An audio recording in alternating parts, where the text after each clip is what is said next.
Nag-iisa at hindi mapakali. Ibang-iba pala pag wala ka sa aking tabi. Pinipilit kong limutin ka, ngunit di magawa. Sa bawat mong galaw ay laging hanap ka. Nag-iisa ang isang kagaya mo, na nagmahal at nagtiyaga sa isang katulad ko. Bakit nga ba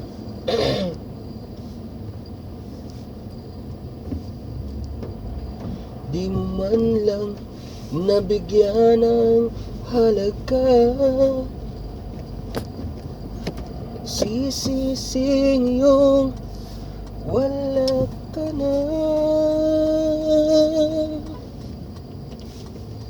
Kulang ako kung wala ka. Di ako mabigo, di kita kasama. Nasanay na ako na lagi kang nariyan. Di ko kayang mag-isa.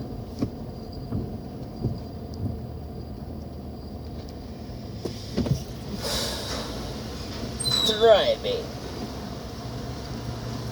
ticket on the road.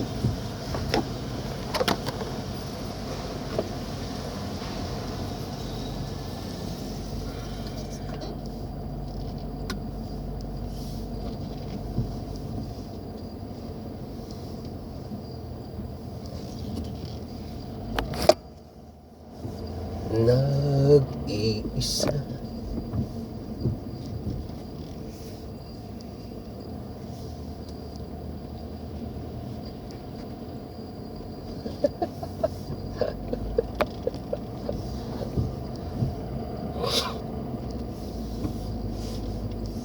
ang isang kagaya mo, nagmahal at nagtiyaga sa isang katulad ko.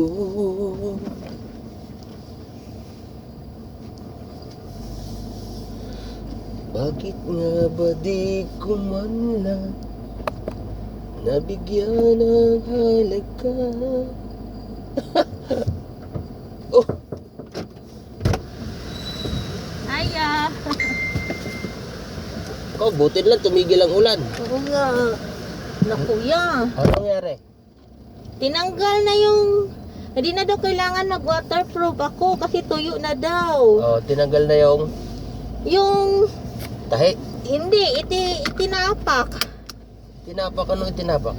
Yung bandage. Oh, Hindi na kailangan kasi tuyo na. Wala na nga oh. wala nang tahi. Binder lang. Wala nang tahi. Wala na. Ay, yung tahi, napilot na. Na ano na siya. Nahigit. Ha? Nahigit na. Oo. Pero kailangan Bakit di ba tinatanggal yung tahi? Ano sabi ng doktor? wala na nga yung tahi, na ano na siya. Natanggal ng kusa? Hindi, siya natanggal yung parang, Natunaw? natunaw. Tapos kailangan ko pala mag-inject every 3 months. Aba, Kasi may ovary pa ako, baka daw tamaan, o operahan naman, tanggalin yung ovary. Anong i-inject? Yung in-inject dati, ayoko na magpa-opera. Kaya sabi ng naku, hinahanap ka sa OPD. Oh. Kung si Mamilin kasi, pinapunta ako dito. Wag na daw ako hindi, pupunta ka pa rin doon kasi bibigyan ka ni Doc ng nag-opera sa'yo ng inject. Kailangan mo nag-inject every 3 months. Libre yun. Oh. Kasi, naku, di ba may ovary ka pa, tapos endometriosis ka, tatamaan yan ng mga ng mga poligroso. Poligroso. Mga mga Bacteria. bakterya. Naku, operahan ka na naman. Tanggalin yung ovary mo. Di ba? Ayaw mo na magpa-opera ko po, Dok. Okay, sige. Sabihin mo kay Elaine. Pero iti-text ko din si Elaine.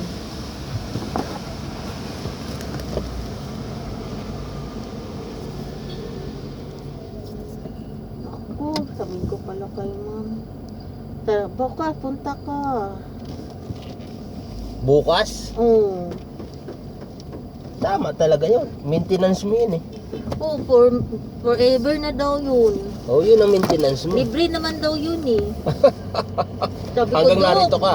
Ay, paano kung transfer ka sa Maynila? Ay, doon sa probinsya. Sabi ko, Dok. Sobrang sakit pa naman yung in-inject sa akin ni Dok. So, oo, ganun talaga yun. Ko, Dok, bakit po hindi tinanggal yung ovary? Kasi bata ka pa eh. Maaga ka magbimenopause. Oh. Eh, pag hindi ka pa menopause, ibig sabihin, magbubuntis ka pa. Kaya nga, pwede pa pala ako magbuntis. Oh. Sabi ko, Dok, delikado yun, Dok. Wala kang matres, pero nagbuntis ako. Kaya nga, Hindi, sinisaryan ka lang eh. Hindi, kaya nga sabi ni Doc, kaya nga papa-inject ka. Kasi kung hindi, tatamaan yung ovary mo ng mga bukol-bukol, o pirahan ka, tatanggalin yung ovary mo. Oh. Hindi ba may ovary ka pa? Opo, Doc. O yun nga, kailangan mo mag-inject every 3 months. Hindi ayos. Sa libre naman yun. Masakit pa naman yung in-inject na yun kasi matapang eh. Oh. Ikarayom lang pa inject, di ba? Oo, karayom, pero yung gamot, sobrang tapang. Sakit kaya. Bakit? May isang oras Ilang ba? araw ko kayang yun, nabaga kaya dito. Eh, mo na yun. Kung ako, hinahanap ko sa OPD. Kung si Ma'am Elaine. Natawa na lang si Doc. Eh, pwede ka na daw magtrabaho. Ha? Pwede ka na magtrabaho. Nagtatrabaho na ako, makit na nga ako sa taas. Hindi sinabi mo sa doktor. Huwag lang, Sabi- lang daw mabigat. Hmm. Kung Doc, okay lang po kahit mabasa. Ito, pwede na. Tuyong-tuyo na, oh. Hindi mo na kailangan nag-waterproof. Pwede man na, pero binder ka pa rin lagi. Oh, para mawala yung laki ng tiyan. Na na siya eh, yung parang natunaw na yung tahi. Yung pala yung tinutunaw pala niya yung tahi. Kasi may tahi na tinutunaw na lang. Oh, yun na yung bagong Hindi henerasyon. yung tinatanggal. Yun na yung bagong henerasyon. Hindi, meron ganun. Meron ba basta, ganun? Basta mahal yung bayad. Mahal yung binayad mo. Depende sa kanila yan eh. Main ka na ya? Di pa. Ano ba oras na? Ay, 12:30 na pala eh. 12:30, di ka pa kumain ng plan. Di pa, nakalimutan ko. Ngi? Nagkape ako eh. Tapos pag tinapay, Oo nga.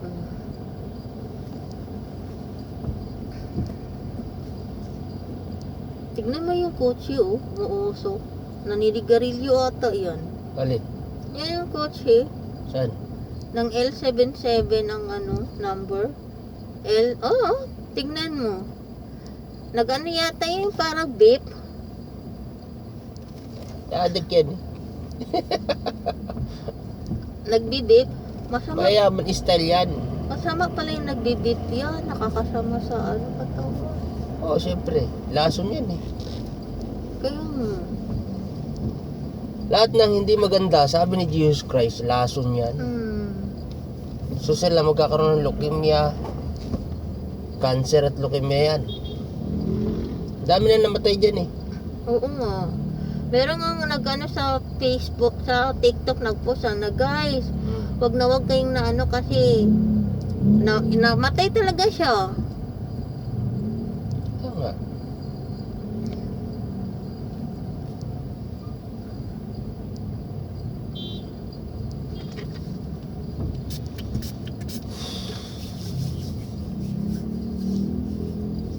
Ibig sabihin nakaraos ka na.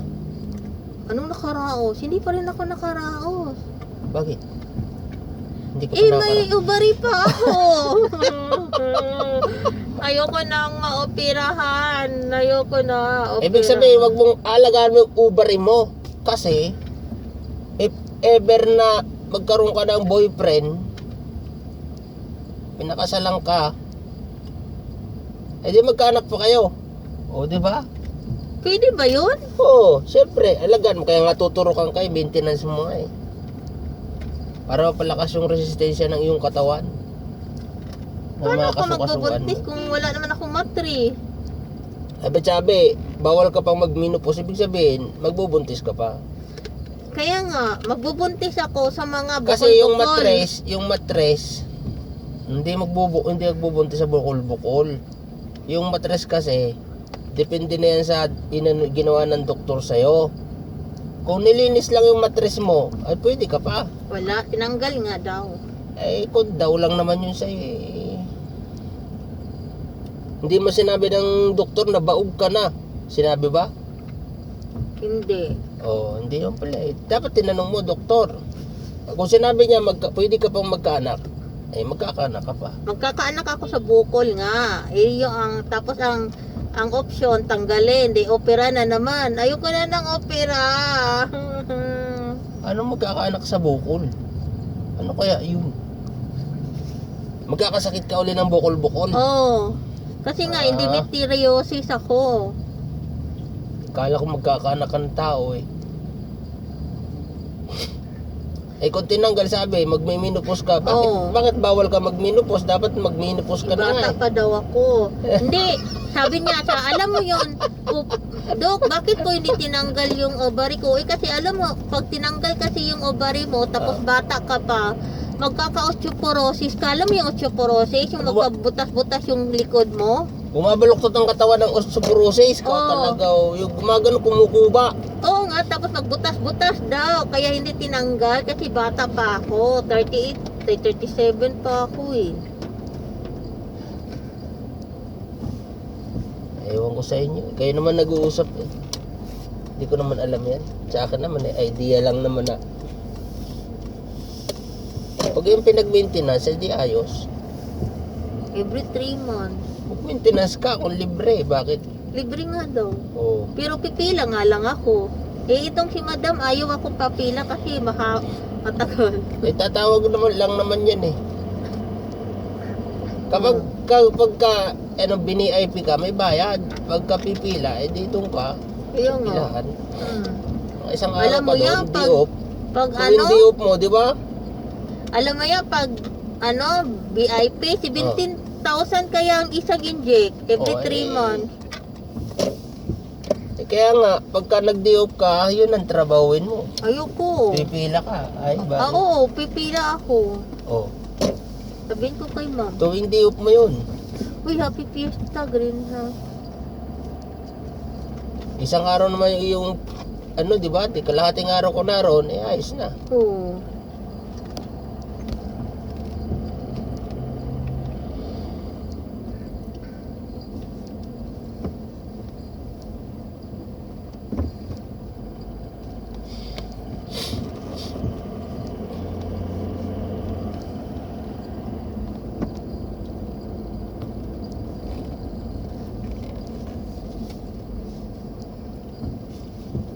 Hop.